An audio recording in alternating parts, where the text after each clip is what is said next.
ભાવનગર શહેરના રૂવાપરી રોડ ઉપર આવેલા મહાકાળી વસાહતમાં મારામારીમાં એક વ્યક્તિના મૃત્યુ બાદ મામલો વધુ બીચક્યો હતો।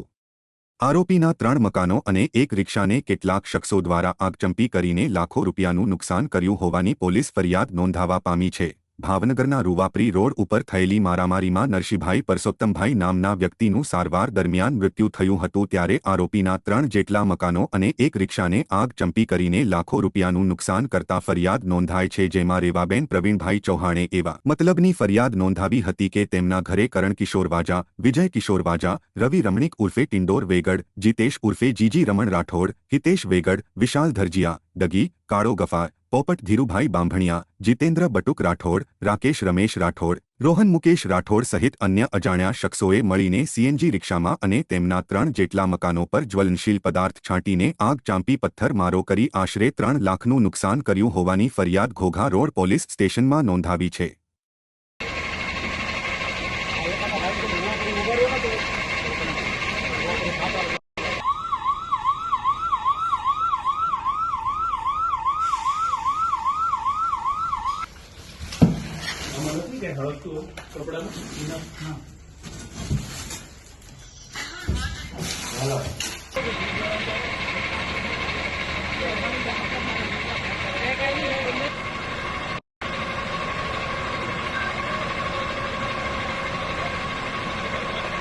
हाँ, पुलिस आई गई से बॉम्ब नाका करेला सुंदर मकान में।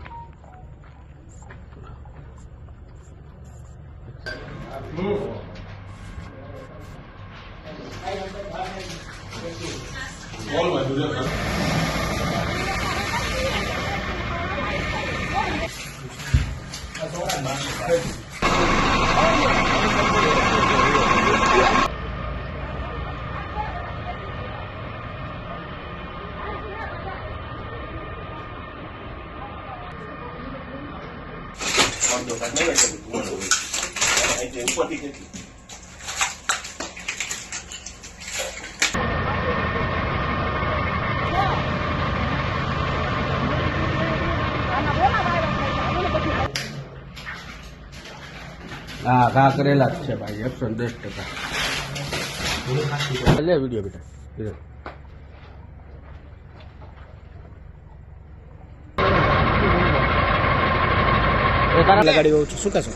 ઘોઘા રોડ પોલીસ સ્ટેશનના રૂવાપરી વિસ્તારમાં આવેલ મહાકાળી વસાહતનો આગજનીનો બનાવ છે, જેની હકીકત એવી છે કે ગઈ 6 તારીખે આ કામે એક ફરિયાદ દાખલ કરેલી વિજય કિશોરભાઈ વાજા દ્વારા ફરિયાદ દાખલ કરેલી, જેમાં તેના બંનેવી જે છે નરસિંહભાઈને માથામાં ઈજા કરેલી, જેના કામે સુનિલ અને તેના પત્ની એમ કરીને જે 6 આરોપીઓએ આ મરણ જનારને માથામાં ઘા માર્યા હતા અને તે નરસિંહભાઈને હોસ્પિટલમાં સરટી હોસ્પિટલમાં દાખલ કરેલા અને આજે તેનું મૃત્યુ નીપજ્યું। જેની વાત સાંભળી આ કામે જે ફરિયાદી પક્ષવાળા જે છે તેઓ એકસમ થઈ એક્ટિવા અને બીજા વાહનમાં આવી અને જે આરોપી જે સુનિલ જે છે સુનિલ અને બીજા તેના 3 ઘરને આગ લગાડેલી છે। આ કામે પોલીસ દ્વારા જે એક્ટિવા જે નંબર જે છે તેને લોકેટ કરવામાં આવેલા છે અને જે બી આરોપીઓ આવેલા છે